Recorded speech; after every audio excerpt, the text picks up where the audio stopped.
Takže vítam vás, milí diváci, milí poslucháči, všetci, ktorí ste tu prítomní. Vítam vás na slavnostnej svätej nedeľnejšej omši. Tak môžeme začať v mene Otca i Syna i Ducha Svätého. Amen. Milosť nášho Pána Ježiša Krista a láska Boha, Otca i spoločenstvo Ducha Svätého, nech je s vami všetkými. I s duchom tvojim. Bratia a sestry, uznajme svoje hriechy, aby sme mohli čistým srdcom slaviť sväté tajomstvá.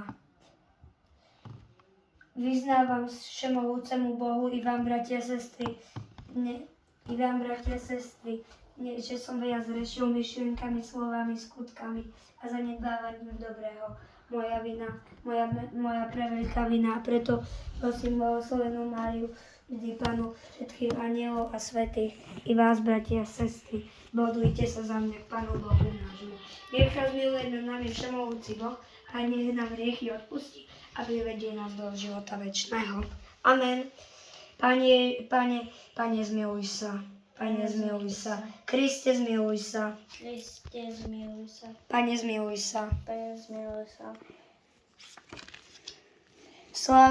Sláva Bohu na výsostiach a na zemi pokoj ľuďom dobrej vôle. Chválime ťa, velebíme ťa, kláňame sa ti, oslavujeme ťa, dávame ti vďaky, lebo veľká je sláva tvoja.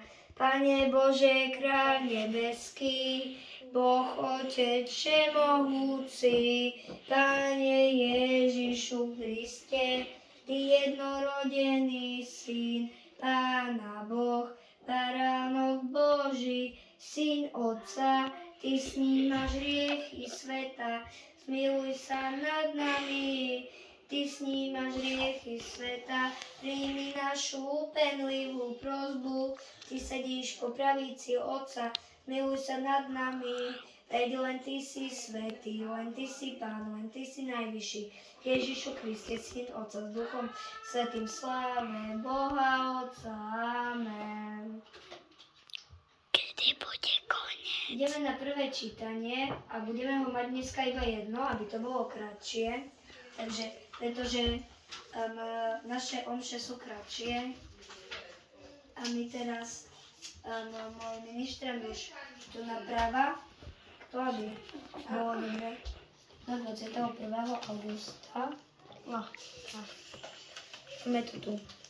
21. september, nedeľa, Svätý Matúš, apoštol a evanjelista, Lukáš 16, 1 až 13. Ježiš povedal svojim učeníkom, kto je verný v najmenšom, je verný aj vo veľkom, a kto je nepoctivý v malom, je nepoctivý aj vo veľkom. Ak ste teda neboli verní v nespravodlivej mamone, kto vám zverí práve bohatstvo? Ak ste boli verní v cudzom, kto vám dá, čo je vaše?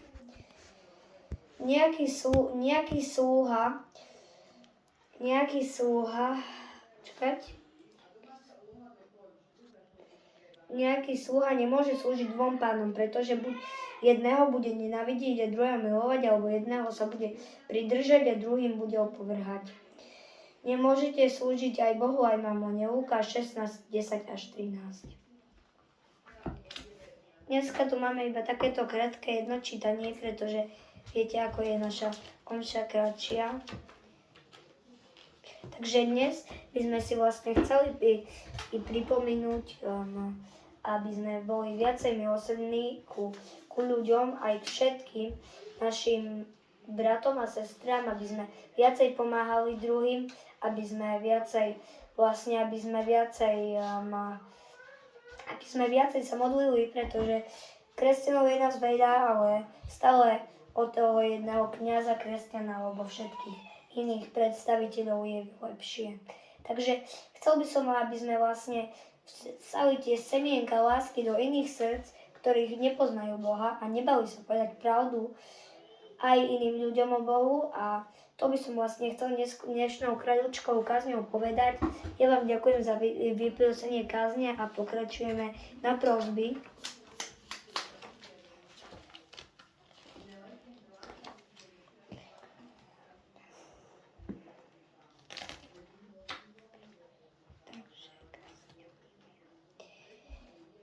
Verím v Boha, Otca Všemohúceho, Stvoriteľa neba i zeme, v Ježiša Krista, jeho jediného Syna, nášho Pána, ktorý sa počal z Ducha Svätého, narodil sa z Márie Panny, trpel za vlády Poncia Piláta, bol ukrižovaný, umrel a bol pochovaný, zostúpil k zosnulým, tretieho dňa stal z mŕtvych, vystúpil na nebesia, sedí po pravici Otca, Boha Otca Všemohúceho, odtiaľ príde súdiť živých i mŕtvych. Verím v Ducha Svätého, v Svätú cirkev, katolícku spoločenstvo, svätý v odpustení hriechov, vzkriesenie tela a život večný. Amen.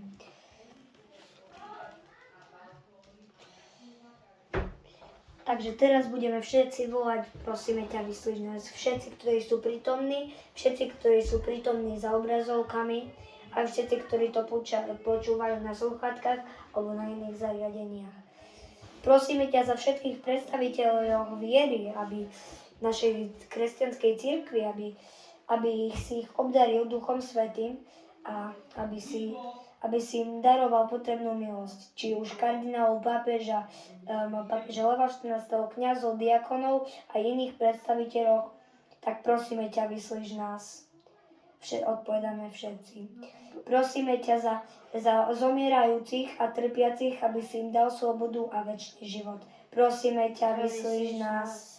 Prosíme ťa za všetkých, ktorí majú z niečoho stres, aby sa im uľavilo a mali pocit a vedeli, že si vždy s nimi. Prosíme ťa, vyslíš nás. Za biskupa Bernarda, aby viedol svoju cirkev statočne a správne. Prosíme ťa, vyslíš nás. Prosíme ťa za všetkých kňazov, za všetkých birmovancov, za všetkých, ktorí budú mať tento rok sväté príjmanie a iné sviatky, aby to dôstojne zvládli. Prosíme ťa, vyslíš nás. Ďakujem.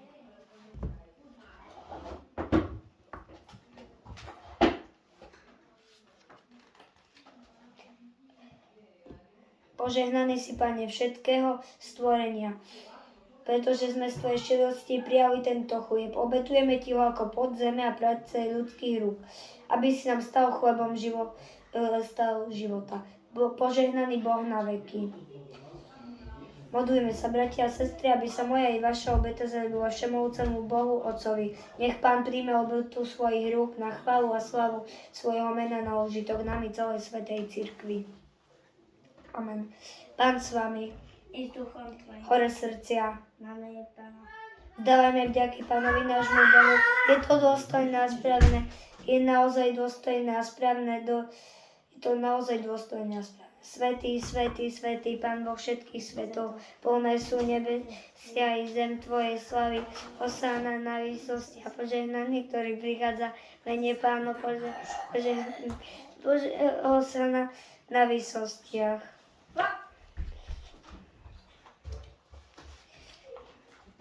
Hľa tajomstvo viery, smrť Tvoju, Pane, zvestujeme a Tvoje zmrtvý stane vyznávame, kým nepríde spase k slave.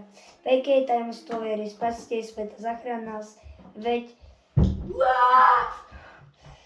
skrze Krista a s Kristom a v Kristovi máš Ty, Bože, Otče Všemohúci, v jednote Ducha Svätého, všetku úctu a slavu po všetky veky vekov. Amen.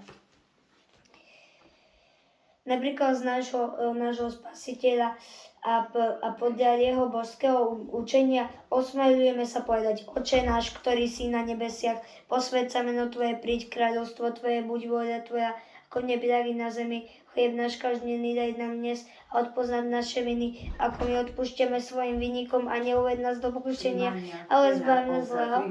Tak prišli nám príjmania ešte, ďakujeme. Tak domodlíme sa to a môžeme prísť po príjmanie. Prosíme ťa, Otče, zbav nás všetkého zla, udej svoj pokoj našim dňom a príď nám milosrdne na pomoc, aby sme boli vždy chránení pred hriechom a pred každým nepokojom, kým očakávame splnenie Božej nádeje a príchod nášho Pána Ježiša Krista. Lebo Tvoje kráľovstvo a moc i sláva na veky.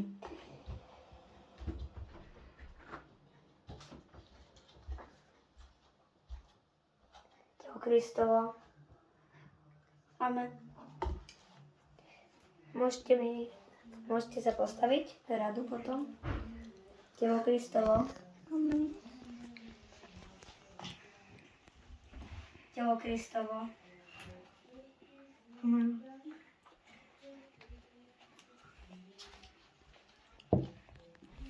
Takže počkať, ja len zavriem dvere, aby tu nebol hluk. Že môžeme... Dobre, pokračujeme. V našej svätej omši príjmanie môžeme nechať, alebo môžete si aj dať. Pane Ježišu Kriste, Ty si povedal svojim apoštolom, pokoj vám zanechávam tvoj, svoj pokoj vám dávam. Nehľad na naše hriechy, ale na vieru svojej cirkvi a podľa svojej vôle jej. Milostivo daruj pokoj jednotu, lebo Ty žiješ a kreješ na veky vekov. Amen. Pokoj Pánov nech je vždy s vami. I s duchom tvojim, dajte si znak pokoja. Pokoj s tebou. Pokoj s tebou. Pokoj a bratska nech je medzi nami. Baránok Boží, Ty snímaš hriechy sveta, zmiluj sa nad nami. Baránok Boží, Ty snímaš hriechy sveta, zmiluj sa nad nami. Baránok Boží, Ty snímaš hriechy sveta, daruj nám pokoj. Modlitba pred Miluš, hľa, Baránok Boží, ktorý sníma hriechy sveta, blažení Tí, čo sú pozvaní na hostinu baránkovú. Pane, nie som hoden, aby si vošiel pod moju strechu, ale povedz iba slovo a duša mi ozdravie. Ježiš, Pane Ježišu, som šťastný, že som ťa mohol prijať. Prosím ťa, pomôž mi, aby som bol dobrý, poslušný, usilovný a veselý a voči všetkým veľkodušný. Prosím ťa za svojich rodičov, súrodencov, priateľov a ochraňuj ich. Chcem žiť, ako sa Tebe páči. Zostaň so mnou, Pane Ježišu. Pán s vami.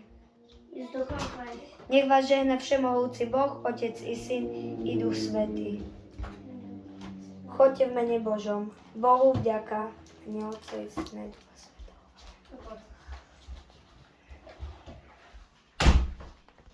Počkať, ešte sa pokloníme pred oltárom. Teraz.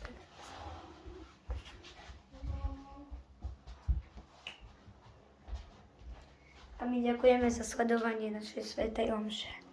Ďakujeme.